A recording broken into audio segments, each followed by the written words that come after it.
निवेदन करूंगा माननीय श्री योगेंद्र राणा जी से आपकी तालियों की आवाज के साथ, करतल ध्वनि के साथ कि वे अपने संबोधन के लिए पधारें।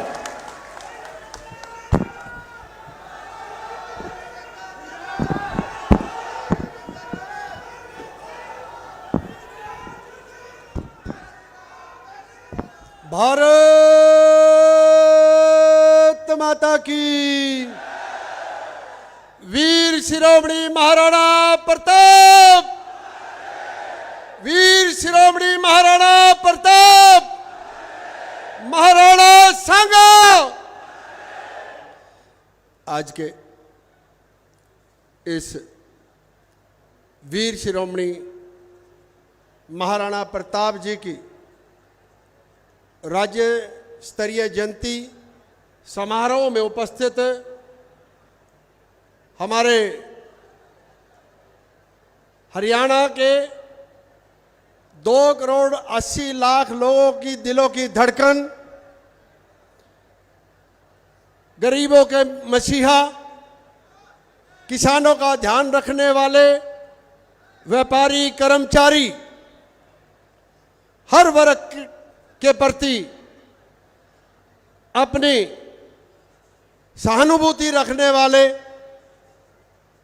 और हम सब के प्यारे, और जैसे अभी भाटी जी कह रहे थे कि इनकी मुस्कुराहट मैंने केवल अभी तक तो टीवी में और सोशल मीडिया पे देखी है, ऐसे हम सब के जिसकी तरफ माननीय मुख्यमंत्री जी देख लेते हैं और जब इनकी मुस्कुराहट देखता है वो उसको अपना बना लेने वाले ऐसे बहुत ही आदरणीय हरियाणा के लोकप्रिय मुख्यमंत्री श्रीमान नायब सैनी जी। एक बार मैं सभी से निवेदन करूंगा कि एक बार तालियों की गड़गड़ाहट के साथ माननीय मुख्यमंत्री जी का जोरदार तालियों के साथ अभिनंदन करें, स्वागत करें।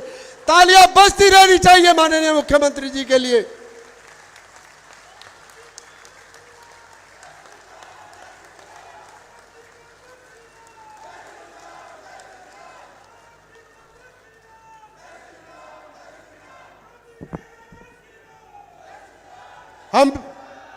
हमारी हरियाणा सरकार में कैबिनेट मंत्री बहुत ही आदरणीय श्रीमान श्याम सिंह राणा जी, हमारे हरियाणा सरकार में चीफ विप और इंद्री के लोकप्रिय विधायक श्रीमान राम कुमार जी, हमारे राजपूत सभा के प्रदेश के अध्यक्ष श्रीमान नरेश चौहान जी, हमारी राजपूत सभा करनाल के अध्यक्ष, जिन्होंने पिछले 2.5 महीनों से जब यह जयंती मनाने का सिलसिला शुरू हुआ पूरे हरियाणा में घूम घूम कर आप लोगों को न्योता दिया, ऐसे बहुत ही आदरणीय डॉक्टर नरेंद्र प्रताप जी, हमारे नीलोखेड़ी के विधायक आदरणीय श्रीमान भगवान दास कबीर पंथी जी, हमारे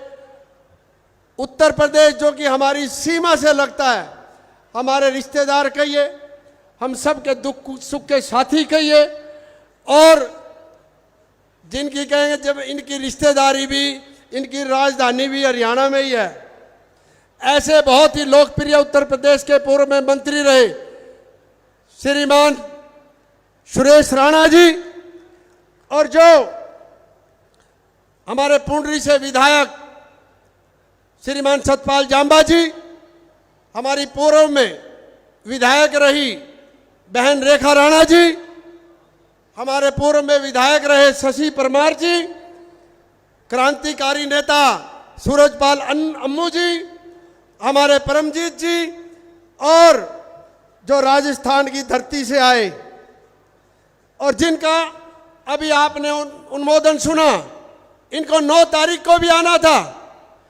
लेकिन जिस प्रकार से आप सबको जानकारी है कि पाकिस्तान में के साथ जो तनाव बढ़ा वो जयंती स्थगित हो गई थी। ऐसे राजस्थान के बहुत ही लोकप्रिय विधायक मेरे छोटे भाई रविंद्र भाटी जी, हमारे सोहन सिंह राणा जी, हमारे जिला के अध्यक्ष श्रीमान प्रवीण लाठर जी, हमारे मोहर सिंह जी, बेदी जी, हमारे भूपेंद्र चौहान जी, श्रीमान हमारे कविंदर जी, राहुल जी, अक्षय जी, वीरेंद्र चौहान जी, अनिल बिजला जी, हमारे इस गांव के बहुत ही जुझारू सरपंच जिन्होंने हम सब के साथ कंधे से कंधा मिलाकर इस कार्यक्रम को सफल बनाने के लिए दिन रात एक किया, ऐसे मेरे छोटे भाई बहुत ही आदरणीय श्रीमान जयवीर फौजी जी, अनिल जी, गुरदीप बीजना जी, सम्मानित मंच और इधर वाले भी जो सर्व समाज के मेरे बुजुर्ग नौजवान साथी आए हैं उनको भी प्रणाम, और जो दाईं तरफ बैठे हैं उनको भी प्रणाम, और जो सामने इस विधानसभा से, पूरे क्षेत्र से, पूरे प्रदेश से या लगते प्रदेशों से जो भी मेरे बुजुर्ग नौजवान साथी, मेरे भाई बहन, मेरी माताएं जो आई हैं, मैं उन सब के चरणों में वंदन करता हूं, अभिनंदन करता हूं, प्रणाम करता हूं, आप सबके सामने शीश झुकाकर आपको नमन करता हूं। मैं धन्यवाद करता हूं माननीय मुख्यमंत्री जी का, कि मुख्यमंत्री जी को जब ये 9 मई को वीर शिरोमणि महाराणा प्रताप जी की जयंती मनाई जानी थी, तब भी यहां पर ये मुख्य वक्ता के रूप में इनको आना था, लेकिन आप सबको जानकारी है कि हम सब के लिए राष्ट्र प्रथम, देश पहले, और जो पाकिस्तान के साथ तनाव बढ़ा था, उस तनाव को देखते हुए उसको स्थगित करना पड़ा। मैं माननीय मुख्यमंत्री जी का बहुत बहुत आभार व्यक्त करता हूं, धन्यवाद करता हूं। माननीय मुख्यमंत्री जी का मुझ पे फोन आया, मुख्यमंत्री जी ने कहा कि जो जयंती स्थगित हुई है भाई, मुझे भी कहीं ना कहीं इस बात के मेरे मन में भी पीड़ा है, और उस जयंती को दोबारा से मनाया जाए और उसी जगह और उसी गांव में मनाई जाए। इसलिए माननीय मुख्यमंत्री जी का एक बार फिर जितना भी हम धन्यवाद करते हैं प्रदेश की तरफ से उतना ही कम है। ऐसे हमारे लोकप्रिय मुख्यमंत्री जी हैं। और जिस प्रकार से आप सबको जानकारी है कि जो जयंती जिस महापुरुष के लिए मनाई गई, उस महापुरुष ने केवल एक समाज के लिए लड़ाई नहीं लड़ी, उसने भी सर्व समाज के लिए लड़ाई लड़ी, पूरे हिंदू राष्ट्र के लिए लड़ाई लड़ी, पूरे भारतवर्ष के लिए लड़ाई लड़ी। और ये जो जयंती है आज यह महाराणा प्रताप जी की जो सालवन गांव में मनाई जा रही है, ये भी सर्व समाज की जयंती है। इसमें भी सर्व समाज के मेरे जो बड़े बुजुर्ग आए हैं, सबका वंदन, सबका अभिनंदन करता हूं, सबका आभार व्यक्त करता हूं। और जिस प्रकार से आप सब जानते हैं कि हमारे देश में बहुत से महापुरुष पैदा हुए, सभी महापुरुषों ने अलग अलग जातियों में जन्म लिया, लेकिन जिस समाज में जिस महापुरुष ने जन्म लिया, उस समाज के लोग उसकी जयंती को लेकर आगे की पंक्ति में उसका जयंती मनाने का काम करते हैं, लेकिन बाकी सारा समाज उस जयंती में अपनी पूरी भागीदारी निभाता है। आपने देखा पिछले दिनों भगवान परशुराम जी की जयंती मनाई गई।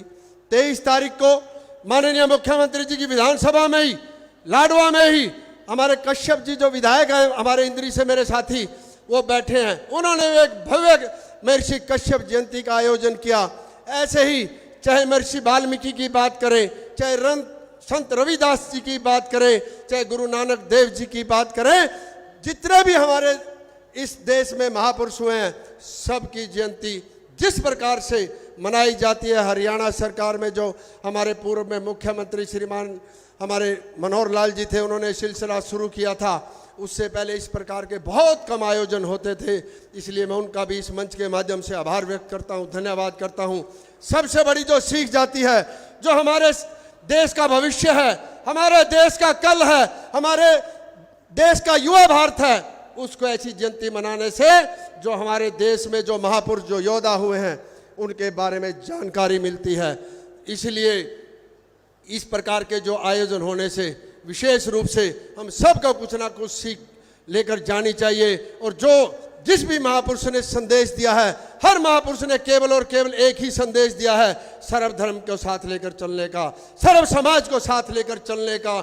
इसलिए हम उनको महापुरुष कहते हैं। इसलिए ये भी कहा जाता है कि जो देश, जो समाज या जो परिवार अपने पूर्वजों को याद रखता है, वो हमेशा जिंदा रहता, हमेशा उसके आगे बढ़ता है। तो इसलिए हम अपने महापुरुषों की जयंती मनाते हैं।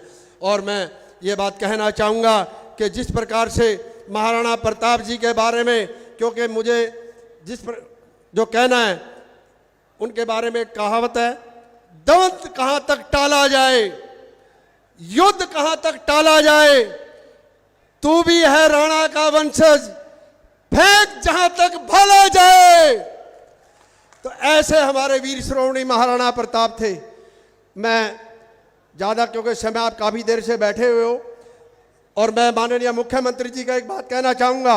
माननीय मुख्यमंत्री जी, आप असंध विधानसभा में इस कार्यक्रम में आए हैं, और उस नाते हमारे सरपंच साहब ने भी मांग की, क्योंकि सरपंच साहब का हमारे का बड़ा दिल है। पूरे जिले का सबसे बड़ा गांव है माननीय मुख्यमंत्री जी, ये 14,000 वोट है माननीय मुख्यमंत्री जी यहाँ, और 2.5 महीने से लगा पड़ा, कमजोर हो गया हमारा सरपंच, इसका 5 किलो वजन घट गया। मैं इसकी भी सिफारिश करता हूं, ज्यादा मांग नहीं, 3 मांग है इसकी। और उसके बाद हमारे समाज के अध्यक्ष ने, डॉक्टर नरेंद्र प्रताप जी ने भी, जो मेरे समाज के लोग, जो और सर्व समाज के जो लोग यहाँ आए हुए हैं, उनकी तरफ से भी कुछ मांग आपके सामने रखी है।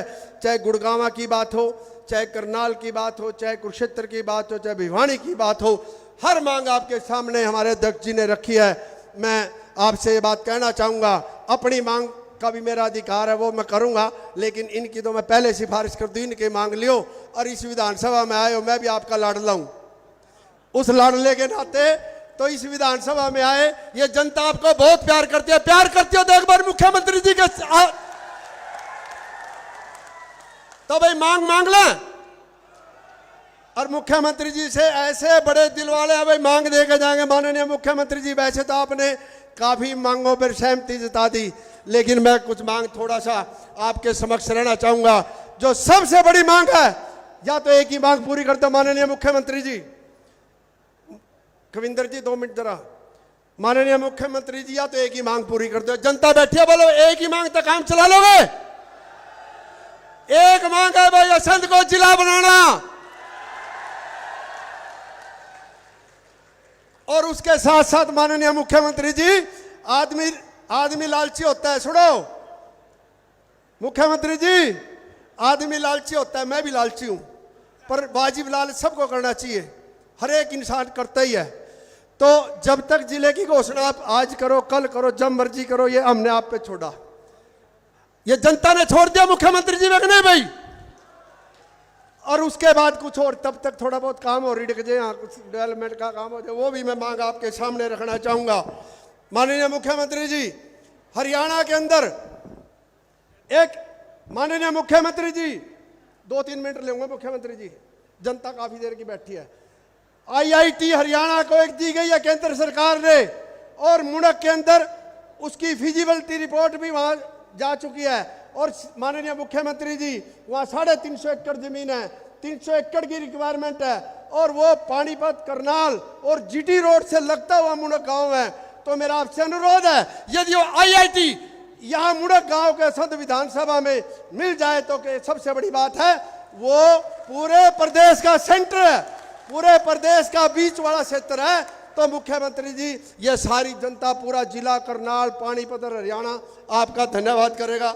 और उसके बाद माननीय मुख्यमंत्री जी, एक मैं आपसे अनुरोध करता हूं, एक मिनी सेक्रेटेरिएट तब तक असंध में बना दिया जाए, उसके लिए भी मैं, और माननीय मुख्यमंत्री, जुंडला के अंदर एक उप तहसील की स्थापना की जाए। और ऐसे ही माननीय मुख्यमंत्री जी, यहाँ हमारे युवाओं के लिए, बच्चों के लिए, पढ़ने वालों के लिए एक पॉलिटेक्निक कॉलेज की स्थापना की जाए माननीय मुख्यमंत्री, जिससे बच्चों का भविष्य सुरक्षित हो सके।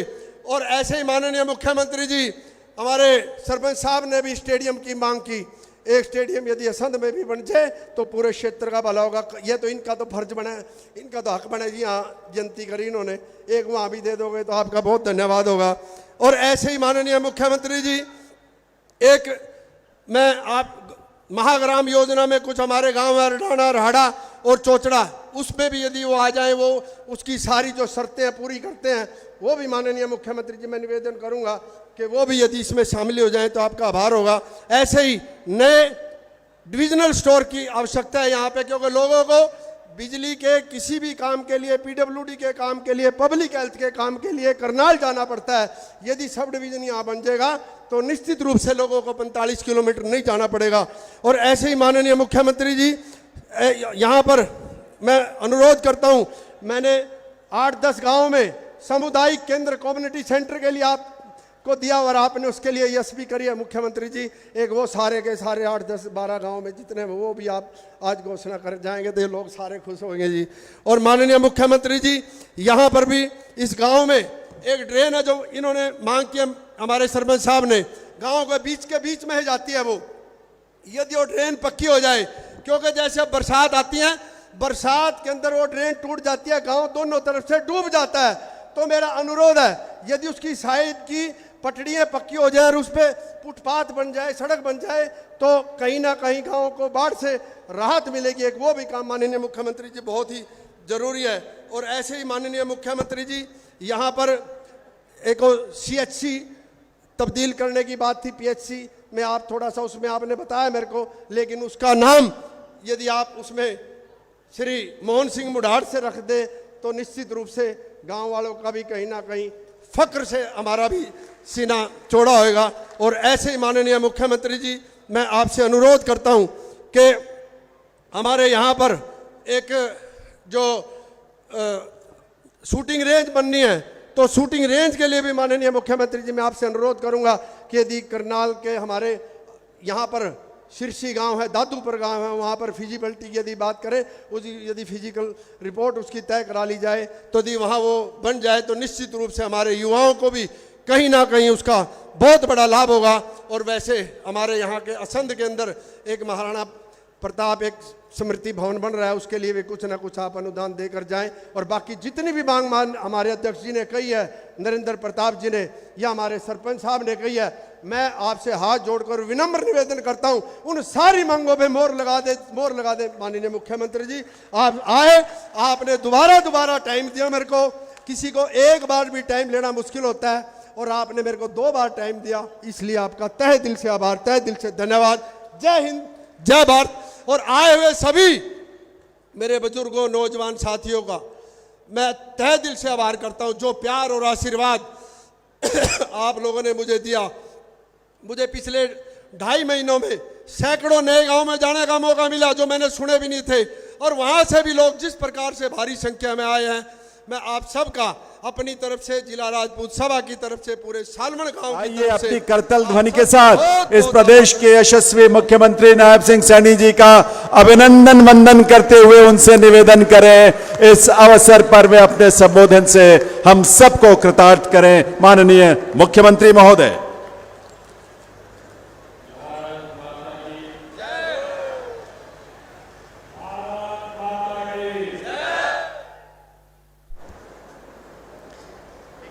शिरोमणि महाराणा प्रताप, शिरोमणि महाराणा प्रताप। बहुत ही सम्मान के योग हरियाणा सरकार में हमारे कृषि मंत्री श्याम सिंह राणा जी, हमारे इस क्षेत्र के बहुत ही लोकप्रिय विधायक, मैं आप सबको प्रणाम करता हूं। नहीं तो लल्ले पुआई दिए थे, ये आप लोग यहाँ जोड़े रहे। और हमारे योगेंद्र राणा जी को सबसे ज़्यादा वोटों से असंध से यहाँ से जतवाने का काम किया। आप सबको दोनों हाथ जोड़ करके प्रणाम करता हूँ। ऐसे हमारे योगेंद्र राणा जी, हमारे इंद्री के विधायक राम कुमार कश्यप जी, पुंडरी के हमारे विधायक सतपाल जांबा जी, नीलोखेड़ी से हमारे विधायक भगवान दास कबीरपंथी जी, हमारे पड़ोसी राज्य राजस्थान से आज इस पवित्र कार्यक्रम में पधारे, वहां से विधायक रविंदर भट्टी जी, और हमारे हरियाणा सरकार के चेयरमैन सोहन सिंह राणा जी, राजपूत सभा करनाल के हमारे प्रधान डॉक्टर नरेंद्र प्रताप सिंह जी, पूर्व मंत्री संजय सिंह जी, पूर्व मंत्री उत्तर प्रदेश सुरेश राणा जी, पूर्व विधायिका श्रीमती रेखा राणा जी, नरेश चौहान जी, हमारे हरियाणा सरकार के चेयरमैन अमरपाल राणा जी, जिला के अध्यक्ष हमारे परवीन लाठर जी, अंबाला के जिला के अध्यक्ष मनदीप राणा जी, सोहन छोक्कर जी, सुरेंद्र छोक्कर जी, प्रदेश भारतीय जनता पार्टी के हमारे सचिव Rahul Rana ji, Haryana staff selection commission के हमारे माननीय सदस्य भूपेंद्र चौहान जी, कविंदर राणा जी, और ग्राम के सालवण के हमारे बहुत ही लोकप्रिय सरपंच जयवीर फौजी जी, जिन्होंने अपना मांग पत्र भी रखा है। आज इस राज्य स्तरीय महाराणा प्रताप जयंती समारोह में उपस्थित पूरे हरियाणा प्रदेश और मेरे आसंद करनाल की ये सरदारी यहाँ पर आई है। मैं दोनों हाथ जोड़ करके आप सबको राम राम करता हूँ और एक जोरदार जयकारे के साथ बोलो सियावर रामचंद्र की, बोलो सियावर रामचंद्र की। भाइयों, ये मेरा परम सौभाग्य है कि आज मुझे देश, समाज और अपनी संस्कृति की रक्षा करने के लिए अपना जीवन लगा देने वाले मां भारती के वीर सपूत महाराणा प्रताप जी की जयंती के अवसर पर आने का यहाँ सालवण में मुझे अवसर मिला है। मैं सबसे पहले सर्वप्रथम मैं उस महान योद्धा को श्रद्धांजलि अर्पित करता हूं जिन्होंने इस राष्ट्र धर्म की रक्षा के लिए अपने आप को कुर्बान किया है। आज मुझे आप सबको इस जयंती, उनकी जयंती की मैं आप सबको बहुत बहुत बधाई और शुभकामनाएं भी देता हूं। मुझे खुशी है महाराणा प्रताप सिर्फ एक नाम नहीं है, बल्कि स्वाभिमान, धैर्य और बलिदान का जीवंत प्रतीक भी है। ये मेरे लिए बड़ी खुशी की बात है। वे इतिहास के उन विभूतियों में से हैं जिन्होंने न कभी झुकना सीखा, न कभी हारना सीखा और सदियों से हमारे योद्धाओं, शासकों और युवाओं की जो प्रेरणा बने रहे हैं। मुझे खुशी है आज भी जब वीरता व देशभक्ति की बात होती है तो यही कहा जाता है कि योद्धा व देशभक्त तो महाराणा प्रताप हुए हैं। इस बात की चर्चा होती है। मुझे ये भी खुशी है कि महाराणा प्रताप जी का जो 1544 ईस्वी में मेवाड़ के राजा उदय सिंह के घर उनका जन्म हुआ। वे महान योद्धा महाराणा सांगा के वे पौत्र थे। वैसे वीर परिवार के अंदर उन्होंने जन्म लिया है। मुझे खुशी है कि उन्हें वीरता अपने महान दादा को इसे विरासत में मिली और इसी बलबूते पर उन्होंने जीवन में 20 युद्ध लड़े। कोई एक युद्ध नहीं लड़ा भाइयों, 20 युद्ध महाराणा प्रताप ने लड़े हैं। उनका जन्म ऐसे समय में हुआ जब भारत की गौरवशाली संस्कृति को नष्ट किया जा रहा था। लोगों की धार्मिक भावनाओं को ठेस पहुंचाई जा रही थी। ऐसे समय में महाराणा प्रताप का जन्म हुआ। ऐसे समय में उन्होंने 1572 में मेवाड़ की गद्दी पर उन्हें बैठाया गया।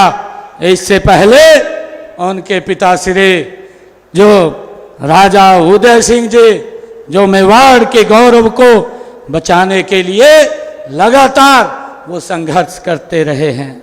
मुझे खुशी है कि महाराणा प्रताप ने जब शासन संभाला तो बादशाह जो अकबर था उसने अपनी अधीनता स्वीकार करने के लिए 4 बार महाराणा प्रताप के पास अपने संदेश भेजे, लेकिन महाराणा प्रताप ने उनको ठुकराने का काम किया, किसी को स्वीकार नहीं किया। ऐसे हमारे महाराणा प्रताप जिनकी जन्म जयंती हम मना रहे हैं। मुझे ये भी आज आप लोगों को बताते हुए कि इसका परिणाम यह हुआ 1576 में मुगलों और मेवाड़ के बीच हल्दी घाटी जो पवित्र माटी आज मुझे दी भी गई है, मैंने उस माटी को अपने माथे के ऊपर लगाया है, अपने सर के ऊपर रखा है। भाइयों, उस पवित्र माटी पर युद्ध हुआ। उस युद्ध में मेवाड़ की सेना ने मुगलों को मुंह तोड़ जवाब देने का काम वह हमारी सेना ने उस समय महाराणा प्रताप की किया है। कहते हैं कि उस युद्ध में जो चर्चा भी होती है कि हमारे 8000 सैनिक शहीद हुए, परंतु मुगलों के 40,000 मुगल भाइयों मौत के घाट उतार दिए। ऐसे महाराणा प्रताप की वो सेना थी। मुझे खुशी है कि अपनी जन्मभूमि और कर्मभूमि चित्तौड़ की आजादी के लिए महाराणा प्रताप आजीवन मुगलों से लड़ते रहे हैं। हल्दी घाटी युद्ध के बाद उन्होंने जंगलों और अरावली पर्वत की घाटियों में शरण ली। अनेक बार अन्न के अभाव में ऐसे महाराणा प्रताप थे जिन्होंने घास की रोटियां खाना मंजूर किया, पराधीनता स्वीकार नहीं की। भाइयों, ऐसे महाराणा प्रताप थे। उन्होंने कभी हिम्मत नहीं हारी। उनके इस संघर्ष को मैं नमन करता हूं, मैं प्रणाम करता हूं। राष्ट्र कवि दिनकर जी ने उनके बारे में कुछ शब्द लिखे थे। राष्ट्र कवि दिनकर जी ने कहा था, सूख रही है बोटी बोटी। ये राष्ट्र कवि दिनकर जी के शब्द हैं। सूख रही है बोटी बोटी, मिलती नहीं घास की रोटी।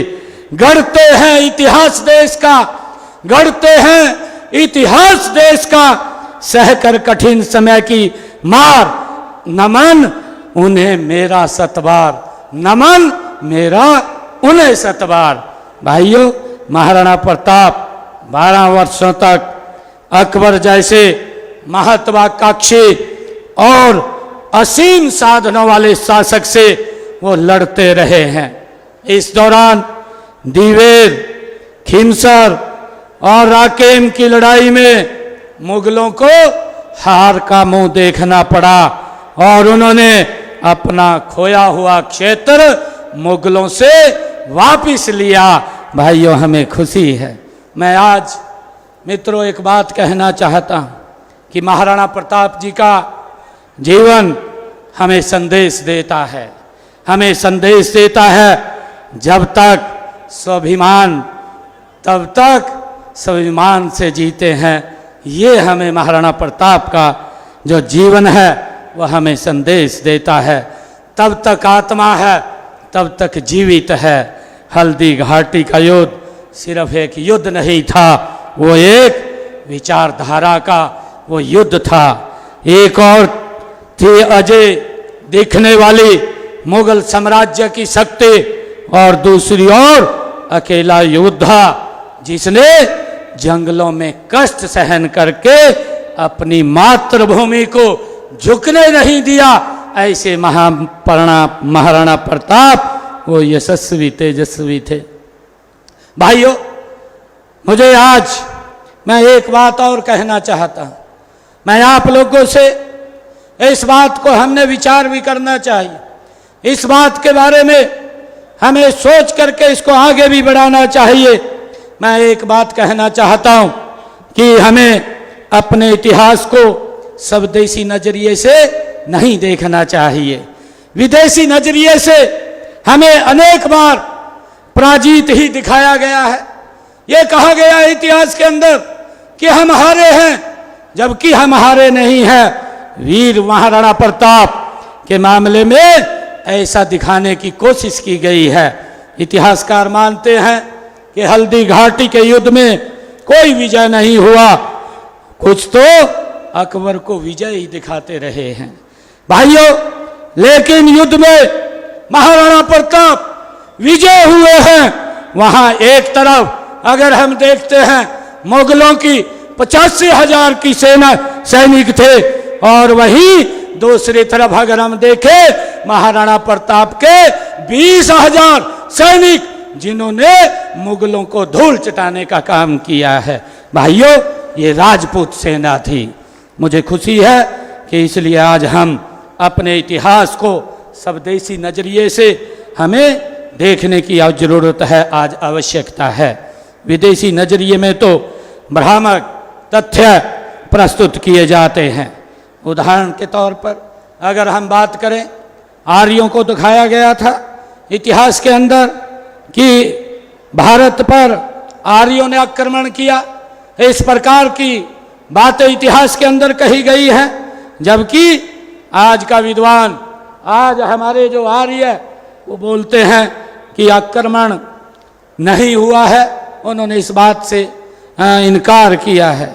भाइयों बहनों, मुझे खुशी है कि यह गौरव की बात भी है कि महाराणा प्रताप जैसे महापुरुष जन्म बहादुर राजपूत कौम में हुआ है।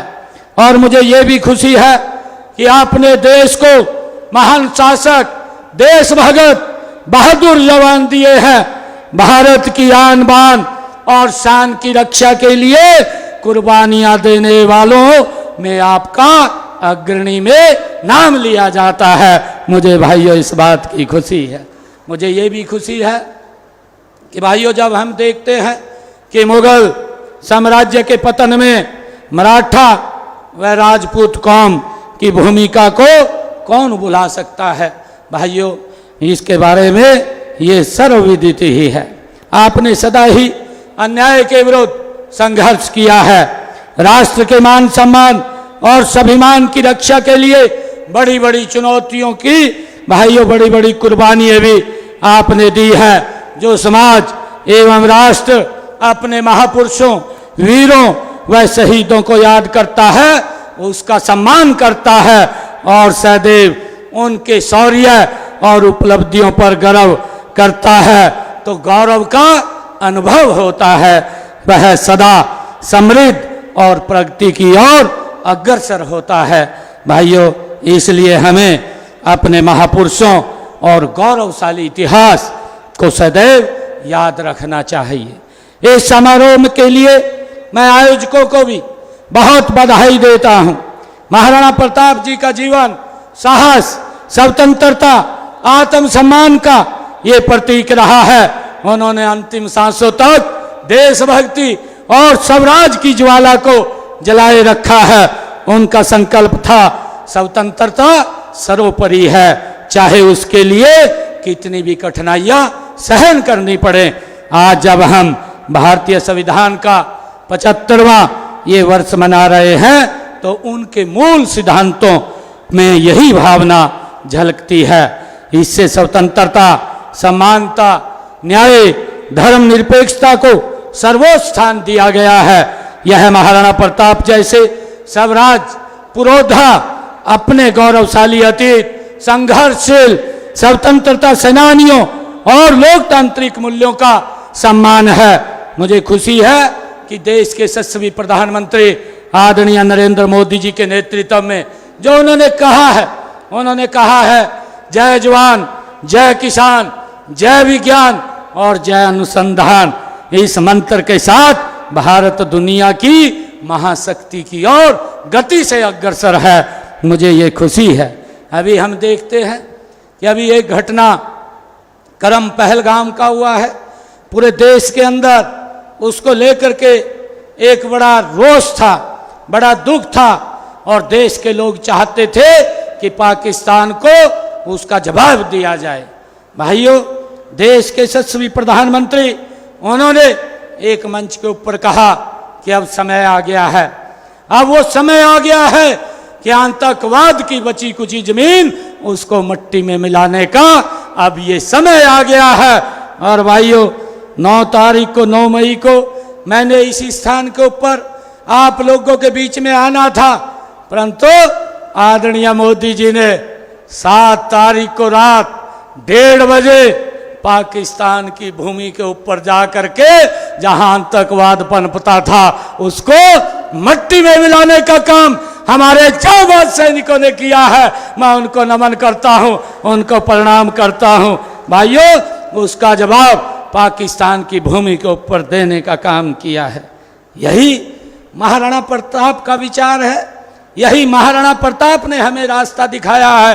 भाइयों, उस रास्ते के ऊपर आगे बढ़ते हुए पाकिस्तान की सरजमी पर जा करके नेस्त नाबूद करने का काम ये हमारे जांबाज सैनिकों ने किया है। मैं उनको प्रणाम करता हूं, नमन करता हूं। मुझे गर्व है कि आज की युवा पीढ़ी महाराणा प्रताप जी जैसे नायकों को अपना आदर्श मान रही है। हमें अपने बच्चों को इतिहास की तारीखें नहीं बल्कि इतिहास की चेतना और चेतावनी दोनों सिखाने की आवश्यकता है। उन्हें बताने की है कि किसी भी परिस्थिति में राष्ट्र हित सर्वोपरि है। महाराणा प्रताप जी की तरह कि हमें भी अपने मूल्यों, संस्कृति और देश की स्वतंत्रता की रक्षा करनी है। हमें अपने संविधान की, जिसमें महान नायकों के विचारों को, मूल्यों को लिखा गया है, उसकी रक्षा हमने करनी है। आज इस अवसर के ऊपर मैं आप सबको बहुत बहुत बधाई भी देता हूं, शुभकामनाएं भी देता हूं। और आज महाराणा प्रताप जी की जयंती के अवसर पर हमारे विधायक महोदय जी ने मांग पत्र रखा है और हमारे समाज के प्रधान जी ने भी एक मांग पत्र मुझे दिया है और हमारे पंचायत की तरफ से भी मांग पत्र आया है। मैं आप लोगों को ये विश्वास दिलाता हूँ कि जितनी भी मांगे मेरे को लिख करके दी गई हैं, इन सब मांगों को विभाग में भेज करके इनकी फिजिबिलिटी चेक करा करके इनको करने का काम वो किया जाएगा। मुझे खुशी है आज जब मैं सालवन में आया हूँ, सालवन में मेरे को कहा गया कि असंध में एक HSVP का सेक्टर काटा जाए। हमारे विधायक जी ने इसकी मांग की है, इसकी भी फिजिबिलिटी चेक करवा करके वहाँ पर सेक्टर का निर्माण करवाया जाएगा। सालवन गांव में प्राथमिक स्वास्थ्य केंद्र का नाम मोहन सिंह मुंडाड़ जी के नाम से मैं करने की घोषणा करता हूँ। गांव सालवन के बीच से निकल रही ड्रेन को, जो हमारे विधायक जी ने बड़ी मांग रखी है कि उसको पक्का करने का काम किया जाए, इसकी भी फिजिबिलिटी चेक करा करके पक्का करवाने का काम ये हम करेंगे, इसकी भी मैं घोषणा करता हूं। विधायक जी ने एक और कहा, असंध में महाराणा प्रताप धर्मशाला बनवाने के लिए मैं 21 लाख रुपए देने की घोषणा करता हूं। यदि ग्राम पंचायत सालवन जमीन उपलब्ध कराती है तो एक खेल स्टेडियम का निर्माण करने की भी मैं घोषणा करता हूं। असंध विधानसभा के लिए, क्योंकि आज ऐसे महान व्यक्तित्व की जयंती के ऊपर हम एकत्र आए हैं, असंध विधानसभा क्षेत्र की 54 सड़कें जो 186 किलोमीटर बैठती हैं, उनके लिए 88 करोड़ रुपया स्पेशल रिपेयर के लिए मैं देता हूं। ये जुलाई तक इस काम को पूरा कर लिया जाएगा।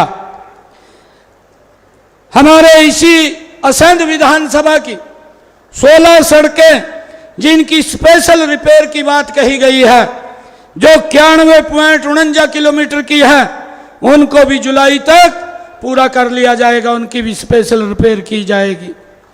और 41 सड़कें और हैं जो 123 किलोमीटर की है, उन सब की रख रखाव के लिए, क्योंकि वो अभी एजेंसी के अधीन है, उसके तहत उनको ठीक करवाया जाएगा। करनाल से असंध जींद सड़क को 4 लेन करने, जो आदरणीय विधायक जी ने कहा है, करनाल असंध रोड गांव जुंडला व जलमाना में बाईपास के कार्य को भारत सरकार को भेज करके इसको भी जल्द पूरा करवाया जाएगा। विधायक जी ने जो असंध बाईपास के सुदृढ़ीकरण के लिए कहा है, इसके लिए असंध बाईपास के लिए मैं 9 करोड़ रुपया देने की घोषणा करता हूं, उसको भी हम जल्दी पूरा करवा लेंगे। विधायक जी ने कोहन से असंध रोड की स्पेशल रिपेयर करने की बात कही है, इसके लिए मैं 34 करोड़ 37 लाख रुपया स्पेशल रिपेयर के लिए देने की घोषणा करता हूं, यह भी जल्दी पूरा हो जाएगा। विधायक जी ने कुछ सामुदायिक भवन बनाने की बात कही है।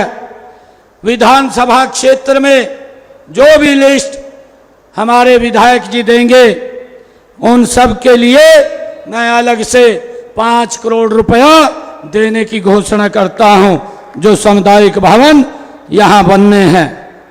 और असंध विधानसभा क्षेत्र के विकास कार्यों के लिए मैं अलग से 5 करोड़ रुपया और देने की घोषणा करता हूं। भाइयों, गुड़गांव की जमीन की बात विधायक जी ने कही है, क्योंकि अभी ये कोर्ट के अंदर पेंडिंग है, इसका अभी फैसला नहीं आया, और जो ही उसका फैसला आता है, मैं आज महाराणा प्रताप जी की जयंती के अवसर पर एक बात कहता हूं, वो जमीन समाज को वापस दे दी जाएगी। आज मैं आप सबका दिल से बहुत बहुत धन्यवाद करता हूं, और आप सबको मैं बधाई भी देता हूं।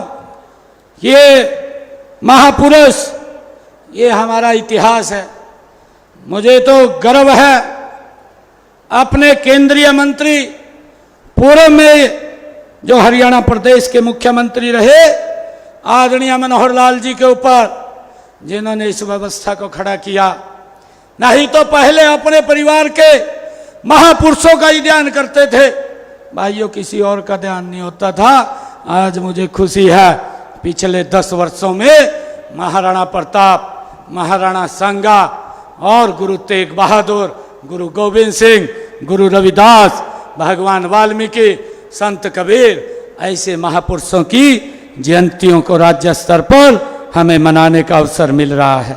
मैं आप सबको आज इस अवसर के ऊपर बहुत बहुत बधाई देता हूं, और मुझे ये कहते हुए कि आज की इस अवसर के ऊपर, क्योंकि वीर सपूत महाराणा प्रताप जो चित्तौड़ और हल्दी घाटी जैसे स्थान आज भी हर भारतीय के लिए वे वीर तीर्थ स्थल हैं, वीर तीर्थ स्थल हैं। भाइयों, हम उनको प्रणाम करते हैं, उनको नमन करते हैं। महापुरुष पूरे राष्ट्र की धरोहर होते हैं।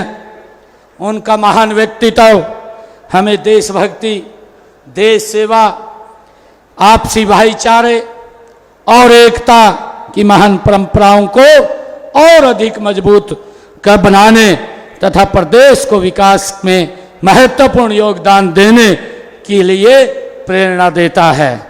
आइए इस अवसर पर हम संकल्प लें कि राष्ट्र के प्रति समर्पण भाव को और गहरा करें, अपने कर्तव्यों का ईमानदारी से पालन करें और भारत को 2047 तक ये विकसित राष्ट्र बनाने की दिशा में मिलकर के आगे बढ़ें। आप सब इतनी संख्या में आए हैं, आप सबका मैं दिल से बहुत बहुत धन्यवाद करता हूं। एक जोरदार जयकारे के साथ आप सबका धन्यवाद करता हूं। भारत माता की, भारत माता की। वीर शिरोमणि महाराणा प्रताप, वीर शिरोमणि महाराणा प्रताप। बहुत बहुत धन्यवाद। जय हिंद, जय भारत, जय भारत माँ। बार करतल ध्वनि के साथ, तालियों के साथ आइए आभार व्यक्त करें माननीय मुख्यमंत्री महोदय का, उनके स्नेह, उनके संबोधन के लिए, विधिवत आभार के लिए डॉक्टर एनपी सिंह, अध्यक्ष राजपूत सभा करनाल, उन्हें आमंत्रित करता हूं।